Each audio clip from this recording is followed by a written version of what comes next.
This story is titled, Golden Sister is Expecting a Child and Her Fiancé Broke Up with Her, but Mom and Dad blamed me and kicked me out to another city.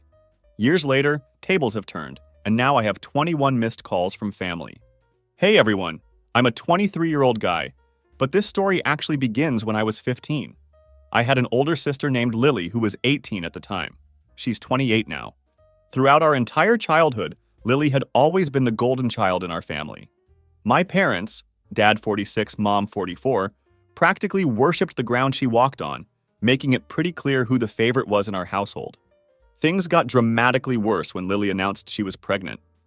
The father was some loser named Chris who was 20 years old at the time. You'd think my parents would have been upset, right? I mean, their 18-year-old daughter getting pregnant by a guy with no future prospects seems like something that would disappoint most parents. But that's not what happened at all. When Lily made her announcement at dinner, my mom actually started crying tears of joy. She went on and on about how blessed she was to become a young grandma and how this was such a wonderful thing for our family. Meanwhile, my dad just sat there staring at his plate in silence, his classic move. He never stood up to my mom. Not once. Not ever. I still remember sitting there at the dinner table, my mouth literally hanging open in shock. I couldn't believe what I was hearing. The double standard was incredible. If I had gotten someone pregnant at 15, they would have probably shipped me off to military school or worse. But Lily? She got hugs and congratulations for making a life-altering mistake. That pretty much summed up my entire childhood. When I got a C in chemistry the previous semester, I lost my gaming privileges for a month. When Lily failed 2 entire classes the year before, my mom just said she was going through a lot emotionally and bought her a new iPhone to cheer her up. The double standards in our house were absolutely insane. I could write an entire novel about all the times Lily received special treatment, while I was held to impossible standards. But let me tell you about Chris, because this guy was the definition of a deadbeat. He'd been fired from something like 4 different jobs in the past year alone. Last Christmas, he actually showed up with a gift for Lily that still had the security tag on it. We all pretended not to notice, but come on, how obvious can you get? Chris would show up at our house uninvited, raid our refrigerator, and talk to my parents like they somehow owed him something. He had this ridiculous neck tattoo that said, "No fear," which was ironic considering his complete lack of responsible life choices. He drove this beat-up Toyota that made our entire street smell like burning oil whenever he pulled up. I remember the first time Chris came over for dinner, about 3 months before the pregnancy announcement. He spent the entire meal bragging about how he doesn't believe in college because entrepreneurs don't need degrees. Meanwhile, this guy was literally working at a tire shop and living in his mom's basement. My parents just nodded along as if he was dropping some profound wisdom. Occasionally, my dad would glance at me with a look that seemed to say, "Is this guy for real?" But of course, he never actually said anything out loud. I tried to warn my parents about Chris once after I overheard him in our backyard on the phone talking about how he got kicked out of his previous girlfriend's place for borrowing her dad's credit card. When I told my mom about this, she just waved it off saying, "People deserve second chances, honey. Chris is going through a rough patch." A rough patch that apparently had lasted his entire life. Growing up as the less favored child does something to you psychologically. You start to doubt yourself and your own worth. For years, I wondered if I was just imagining things, or if I was the problem. Maybe if I was more like Lily, outgoing, popular, pretty, my parents would treat me the same way. I tried so hard to get their attention. I kept my grades mostly good, kept my room clean, and even joined clubs I thought would impress them. Nothing worked. Lily could have burned the house down, and they probably would have blamed it on faulty wiring. I remember this one time when I was 13 and Lily was 16. We both had events on the same night. My robotics competition and her chorus concert. Guess which one my parents attended? Yep, they went to watch Lily sing one line in a group number while I stood alone next to my project that I had spent weeks building, a mini solar-powered car. My teacher kept asking where my parents were, and I just kept saying they were stuck in traffic. I won first place, by the way, not that they ever knew or cared. About a week after the pregnancy announcement, Mom called a family meeting. I knew immediately that this meant bad news for me. Lily showed up 20 minutes late as usual, whining about how her back hurt from carrying a human life. Mom immediately jumped up to get her special pregnancy pillow, while I just rolled my eyes. They made us all sit in the living room. Mom and Dad on the big couch, Lily sprawled out on the love seat, and me stuck in that uncomfortable wooden chair from the dining room. Even the seating arrangements were a metaphor for where I stood in the family hierarchy. Then they dropped the bomb. With the baby coming, they announced they needed to rethink our living arrangements. Basically, I was being shipped off to live with my grandparents in Georgia so Lily could use my room as a nursery. "It's only temporary," my mom said, not even looking me in the eye. "Lily needs our support system right now." I looked at my dad, hoping he'd say something. Anything to defend me. He just mumbled, "It'll be good for you to spend time with Grandpa and Grandma. They have that nice garden." Like a freaking garden somehow made up for being exiled from my own home. Lily actually had the nerve to say, "You should be grateful. At least you don't have to deal with midnight feedings and diaper smell." Then she laughed and added, "Plus, I've always wanted your room. It gets better sunlight for the baby." I remember just sitting there completely stunned. They were discussing my entire future like I wasn't even in the room, like I was some piece of furniture they could just relocate when it became inconvenient. I kept waiting for someone to say, "Just kidding," or offer some alternative, but it never came. "When exactly am I supposed to leave?" I finally asked, my voice cracking embarrassingly. Mom checked her calendar on her phone. "Well, Grandma and Grandpa said you could come anytime, but we thought maybe after the school year ends. That gives you about 6 weeks to say goodbye to your friends." 6 weeks. Like that was some generous time frame to completely uproot my life. I had lived in our town my entire life. All my friends were there, my school, my teachers, the arcade where I hung out on weekends, the skate park where I was just starting to get decent. Everything I knew was there. "Do I get any say in this?" I asked, already knowing the answer. "Honey," Mom said with that fake sympathy voice, the one she uses when she's pretending to care, "sometimes families have to make tough decisions. This is what's best for everyone." "Everyone except me," I muttered. "Don't be so dramatic," Lily said, rolling her eyes. "It's not like you're being sent to prison. Georgia has beaches and stuff." I still remember the exact moment when I realized I was completely disposable to my family. It was when Mom started talking about repainting my room, which I'd just gotten permission to paint dark blue last year after begging for ages. She was already planning to paint it a nice sunny yellow for the baby, discussing which of my posters would come down and where the crib would go, all while I was sitting right there. "But what about my school?" I asked. "My friends, the baseball team tryouts?" I was trying so hard to keep my voice from cracking. "You'll make new friends," Mom said dismissively. "And Georgia schools are probably better anyway." I looked over at Lily, hoping for at least some sign that she felt bad about this whole situation. She was just texting someone, not even paying attention to the conversation that was literally changing my entire life. When she finally looked up, she just said, "Can we wrap this up? I'm meeting Chris for dinner." That night, I locked myself in my room and cried for the first time in years. Not that anyone noticed or cared. The next few weeks were absolute hell. Lily started moving baby stuff into my room before I had even packed. She and Mom went on shopping sprees for baby clothes, while I was told we needed to budget when I asked for new sneakers to take to Georgia. One day, I came home from school and found my bookshelf had been completely emptied. All my books shoved into cardboard boxes in the hallway. When I asked what was going on, Mom said, "Oh, we need the shelf for the baby's things. You weren't taking those books to Georgia anyway, right? We'll store them in the attic." Those books were my escape. I'd saved up for years, buying them at yard sales and from the used bookstore downtown. Some had notes in the margins, little thoughts I'd had while reading. And now they were just being packed away like they meant nothing. Like I meant nothing. Chris started hanging around more too, acting like he owned our house. One day, I caught him wearing my favorite Cardinals hoodie. When I called him out on it, he just shrugged and said, "Chill, little man. You won't need warm clothes in Georgia anyway." I wanted to punch him so badly. The worst part was that my mom saw this happen and said nothing. Actually, that's not true. She told me to stop making a scene when I demanded my hoodie back. Chris just smirked behind her back. I never got that hoodie back, by the way.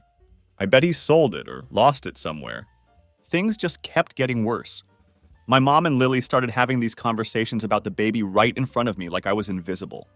They'd talk about how they'd convert my desk area into a changing station, or how they'd need to get rid of my bed to make room for the crib, just completely erasing any trace that I had ever existed in that space. I tried to talk to my friends about what was happening, but they didn't really get it. Most of them thought moving to Georgia sounded cool. "Dude, you'll live right by the ocean. Maybe you'll see an alligator." They didn't understand that I was basically being kicked out of my own family. My best friend David was the only one who seemed to really get how messed up it was. That's some serious bullshit, he said when I told him. They can't just ship you off because your sister got knocked up. That's not your fault. It felt good to have someone validate what I was feeling, but it didn't change anything. I was still being sent away, and nobody who could actually do anything about it seemed to care. I tried talking to Dad alone one night when he was in the garage organizing his tools. Dad, this isn't fair, I said. Why do I have to leave? Why can't Lily and Chris get their own place? Dad just sighed and looked tired. Sometimes in families we have to make sacrifices. Your mom thinks this is best for everyone. But what do you think? I pushed. He just shook his head. What I think doesn't matter much around here, son. You know that. I saw something in his eyes that night. This defeated look that made me realize he'd given up fighting my mom years ago. Maybe before I was even born. It was like looking at my future if I stayed in this toxic environment, and it scared the hell out of me. I made one last desperate attempt to stay by going to my guidance counselor at school. I explained the situation, hoping maybe she could talk to my parents or something. She seemed concerned and called them in for a meeting, but of course my mom just put on her perfect parent act, talking about how this was a wonderful opportunity for me to bond with my grandparents and how we were making this sacrifice as a family. The counselor bought it completely. As we were leaving her office, Mom squeezed my shoulder so hard it hurt and whispered, "Don't ever try to embarrass this family again." The final straw was overhearing Lily on the phone with her friend. She was laughing and saying, "Yeah, it's perfect. The brat is getting shipped off so the baby gets a whole nursery. Mom already promised to help with night feeding so I can still hang out sometimes." That's when I knew for certain. I was just an inconvenience to them, a problem they could solve by sending me away. To Lily, I wasn't a brother who was having his life uprooted. I was just the brat who was in the way of her perfect little setup. The day before I left, I decided to go see my old treehouse in the woods behind our neighborhood. My dad and I had built it when I was 8. One of the few times he'd actually spent real quality time with me. It was nothing fancy, just some plywood and 2x4s, but it had been my special place for years. I hadn't been up there in a while since I'd kind of outgrown it, but suddenly it seemed important to go there one last time. When I got there, I found that someone had pulled down the ladder and spray painted "Chris was here" across the front. The small window was broken, and there were beer cans and cigarette butts inside. I sat there for hours, just staring at this symbol of my childhood that had been invaded and ruined, just like everything else in my life. My last night at home, nobody even made a special dinner or anything. Mom was busy helping Lily register for baby gifts online, and Dad watched TV in silence. I ordered Chinese food with my own money and ate it alone in my nearly empty room, sitting on the floor since my bed had already been disassembled to make room for the crib that had been delivered that morning. So I moved to Georgia to live with my grandparents when I was 15, right before starting high school. Living with Grandma, 69, and Grandpa, 71, wasn't terrible. They actually treated me way better than my own parents did. But starting high school in a new state where I knew literally nobody sucked major ass. I was the new kid with the weird accent. Apparently I have a northern accent in Georgia. My first day at school, some kid asked where I was from and why I'd moved. When I explained that my pregnant sister needed my room, he looked at me like I'd grown a second head. "Dude, that's messed up," he said. It was the first time anyone had validated that what happened to me wasn't normal or okay. I nearly cried right there in the cafeteria. The first month was rough. I kept to myself mostly, eating lunch alone and coming straight home after school.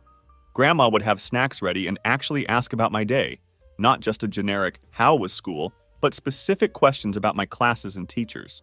It was weird having an adult actually interested in my life. One afternoon, I completely broke down while doing homework at the kitchen table. Just started sobbing out of nowhere.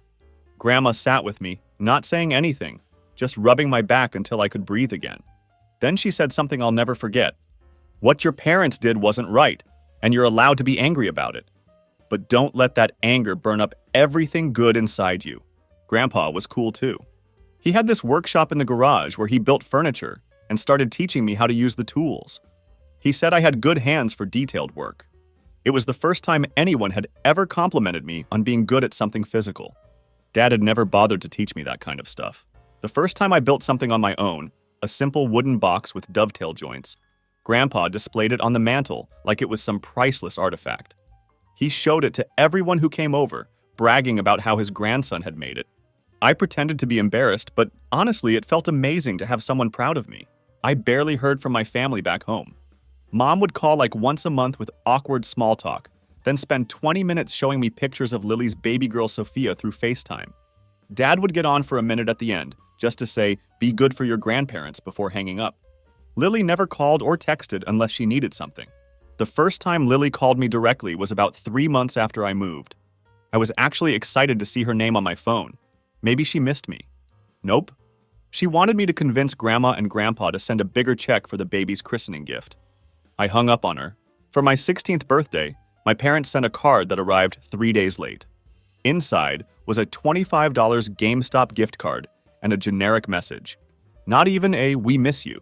Grandma and Grandpa, on the other hand, threw me an actual party with a homemade cake and took me to pick out a decent laptop for school. The contrast couldn't have been clearer. Slowly, I started to adapt to my new life. I joined the computer club at school where I met some decent people who didn't care that I was the new kid. One guy, Marcus, lived in my grandparents' neighborhood. We started hanging out, and since his parents were divorced and he split time between households, he kind of understood what it was like to be caught in the middle of family drama. I discovered I was actually pretty good with computers. My new laptop became my obsession. I taught myself basic programming, how to troubleshoot hardware issues, even a little graphic design. Grandpa noticed my interest and started bringing home broken electronics from yard sales for me to tinker with. "Either you'll fix it or it was already broken, so no harm done," he'd say with a wink. I worked hard in school, though. I got straight A's, joined the computer club, and got a part-time job at Circuit City when I turned 16. Grandpa taught me about saving money and investing, and I put away every cent I could. I had this plan forming, a way to never be dependent on my parents again, to never be in a position where they could just dispose of me. Working at Circuit City was a game changer.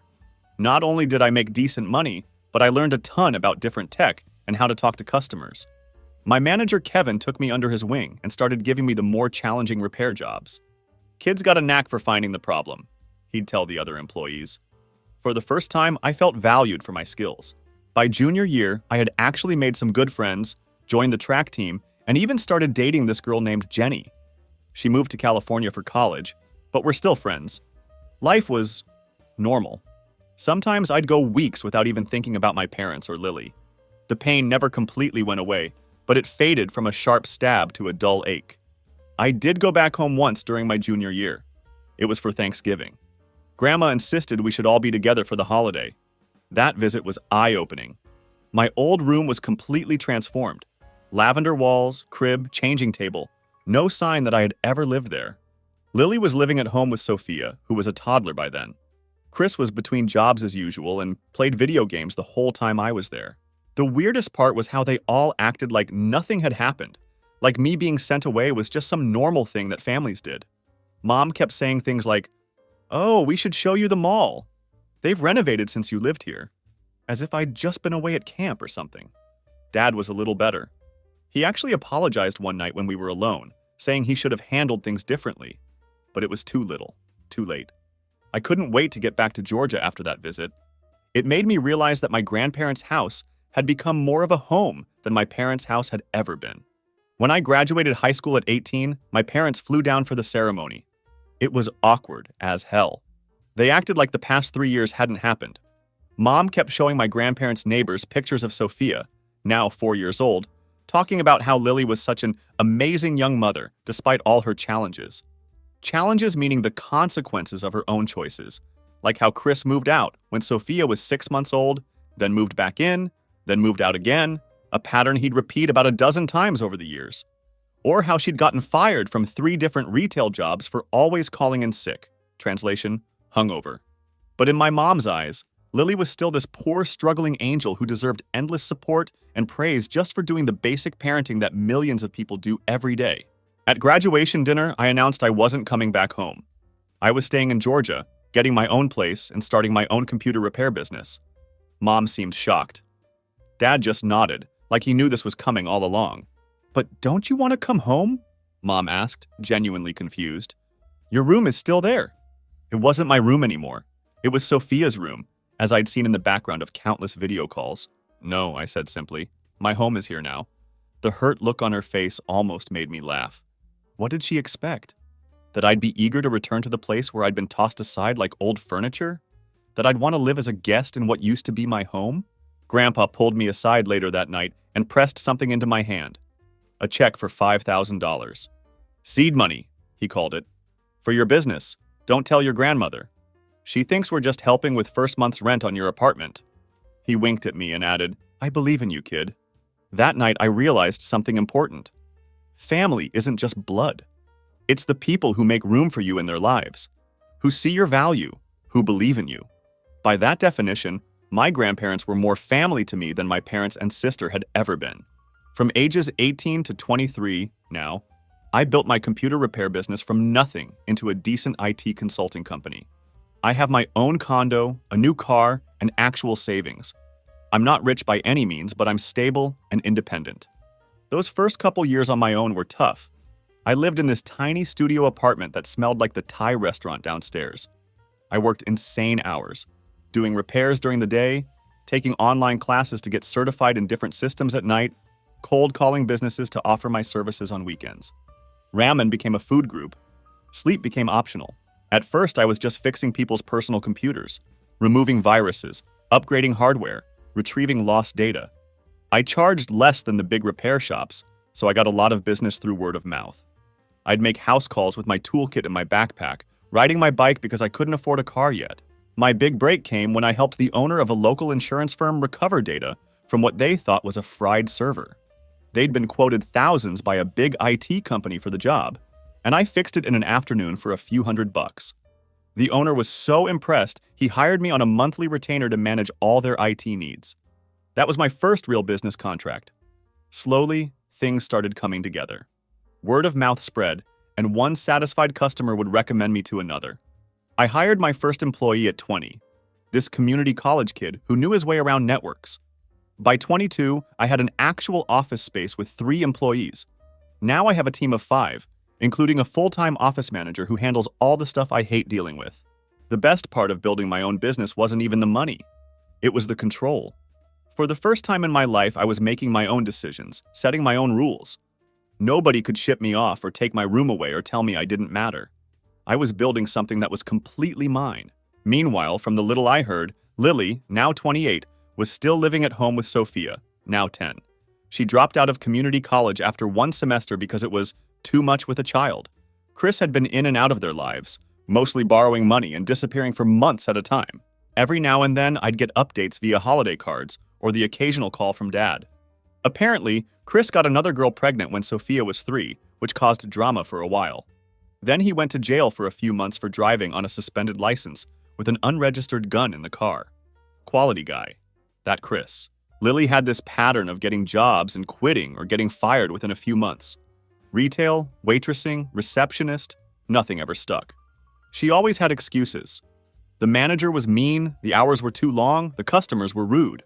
But from what I could tell from Dad's careful comments, the real issue was that she just didn't want to work. Why should she when my parents were there to bail her out? On Sophia's 7th birthday, I sent her a nice tablet preloaded with educational games and ebooks. It was probably more expensive than I should have spent, but I wanted her to have something really nice. A few days later, I got a text from Lily with a photo of Sophia holding the tablet. But the message was just, she says thanks for the tablet. It wasn't even the right kind of tablet, but whatever. No personal thank you from Lily, no acknowledgement of the effort I'd made to pick out age-appropriate content, just the bare minimum. I tried not to let it bother me, but it did. Not because I wanted gratitude, but because it showed that nothing had changed.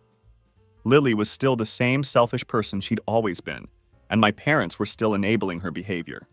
My parents, now 54 and 56, were basically raising Sophia while Lily worked part-time at a nail salon and went out with friends. Mom was still making excuses for her, calling her a young free spirit who needed time to find herself. Dad sounded more and more tired on the rare occasions when we talked. The last time we had a real conversation, Dad mentioned that he was pushing back his retirement because they were still helping Lily get on her feet. He was 56 then, with back problems and high blood pressure. He should have been thinking about winding down his career, not supporting his almost 30-year-old daughter and granddaughter. I kept in minimal contact. Christmas cards, birthday texts, that's it. I sent Sophia birthday and Christmas gifts each year, usually books or educational toys. I'd never met her in person, which was weird to think about. I had a niece I'd only seen through screens.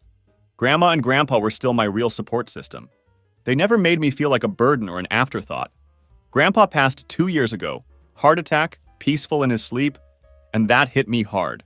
Harder than anything I'd felt about my immediate family in years. I still call Grandma twice a week and visit for Sunday dinner whenever I can. The day of Grandpa's funeral was one of the worst days of my life. My parents came down, but Lily didn't. She claimed she couldn't find a sitter for Sophia, which was BS because my parents could have watched her. The truth was, she just didn't want to make the effort. My grandpa, who had basically saved me when my own family threw me away, wasn't worth a 6-hour drive to her. At the funeral, my mom tried to make it about her somehow, crying dramatically and telling everyone how her father had been such a wonderful man, as if she hadn't barely called him or visited over the past decade. Dad at least seemed genuinely sad, and he helped a lot with the practical arrangements, which I appreciated. After the funeral, I overheard Mom telling one of Grandma's friends that they were so worried about how I was coping with the loss and how they'd offered to have me come stay with them for a while, which was a complete lie. They'd done nothing of the sort. That was Mom for you, always performing for an audience. On my 23rd birthday, I got a text from Lily that just said, "Happy B-Day, bro." No capitalization, not even my name. I hadn't heard from her directly in over a year. About an hour later, she sent another text asking if I could loan her $800 for car repairs. I ignored it. She sent 3 more messages over the next week, each getting progressively more guilt-trippy, until the final one accused me of abandoning the family and not caring about my niece's safety since she needed a reliable car to drive Sophia to school. I finally responded with, "Ask Chris or Mom and Dad. They're your support system, remember?" She didn't text again after that. That's the thing about people like Lily. They only remember you exist when they need something from you. 10 years of basically no contact, and suddenly I'm supposed to hand over money because we're family? The audacity was almost impressive. Meanwhile, I was building a life I was proud of.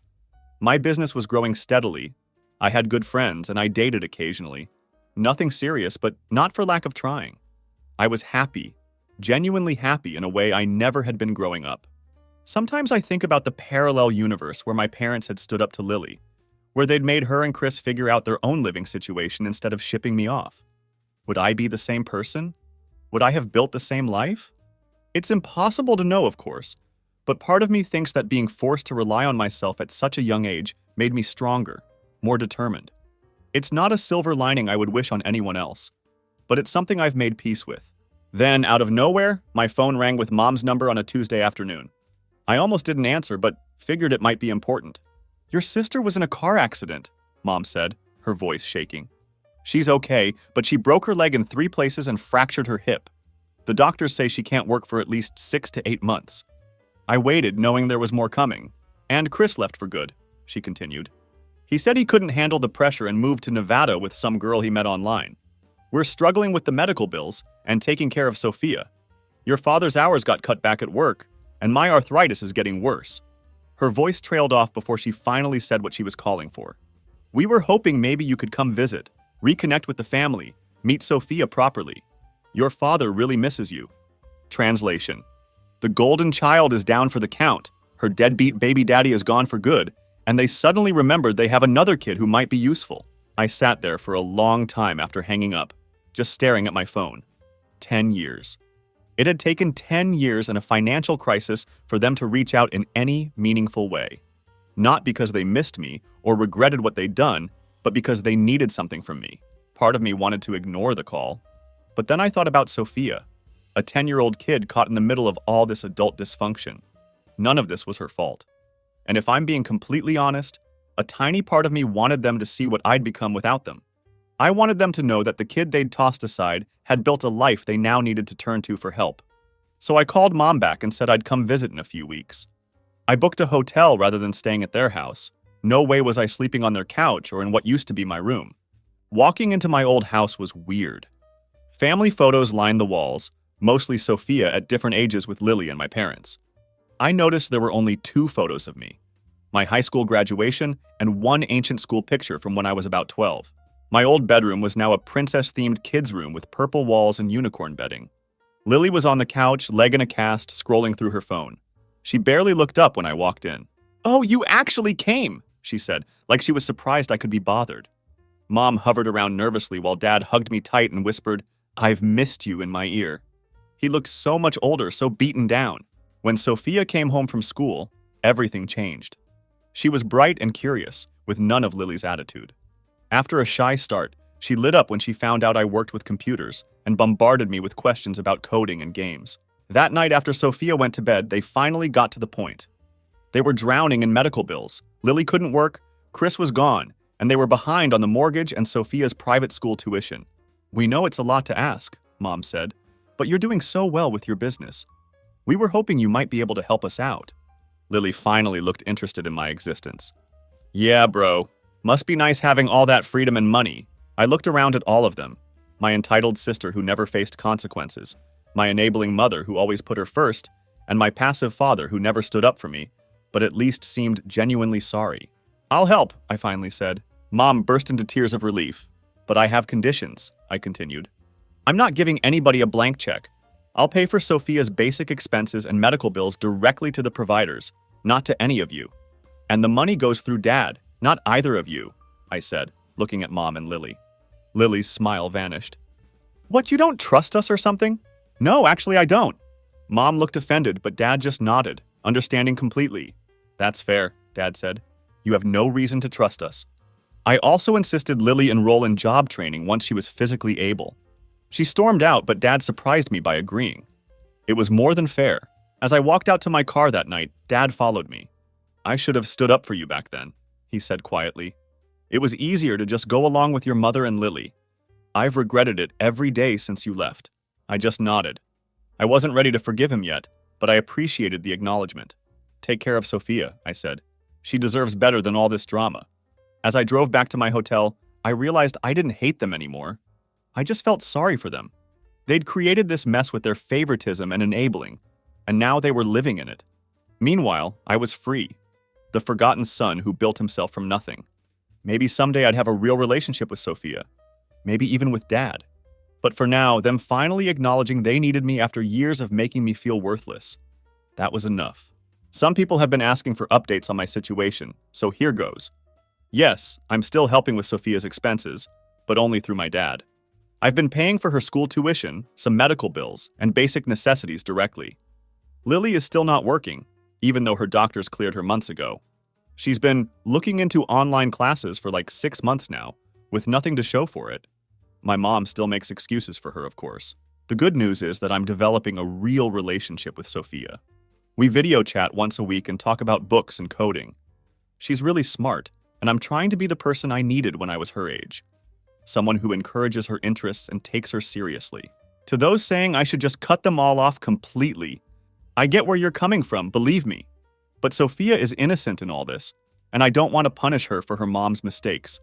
She didn't choose any of this, and she deserves to have at least one stable adult in her life who isn't constantly making excuses or disappearing. And no, I didn't move back. I visit occasionally to see Sophia and Dad, but my life is in Georgia now. I've built something for myself here that I'm proud of, and I'm not going to give that up. A lot of you are asking if I'd take Sophia if something happened to my parents. In a heartbeat.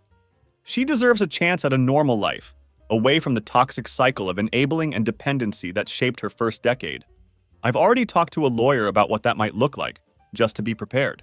A lot of you are also asking if my grandma knows I'm helping my parents financially. Yes, she knows, and she supports my decision to help Sophia, though she has choice words about my sister that I won't repeat here. Grandma is a wise woman who taught me that sometimes being the bigger person doesn't mean letting people walk all over you.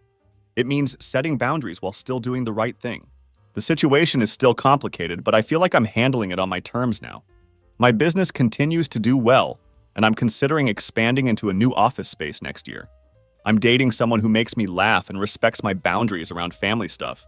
And I've started mentoring kids at a local community center, teaching basic computer skills to middle schoolers who remind me a lot of myself at that age. Sometimes, I still think about how different my life would have been if my parents had made different choices when I was 15. But then, I look at everything I've built. My business, my friendships, my relationship with Grandma, and now with Sophia. And I realize that while their rejection hurt me deeply, it also freed me to become someone stronger than I might have been otherwise. Miss you, Grandpa. Wish you could see the man I've become.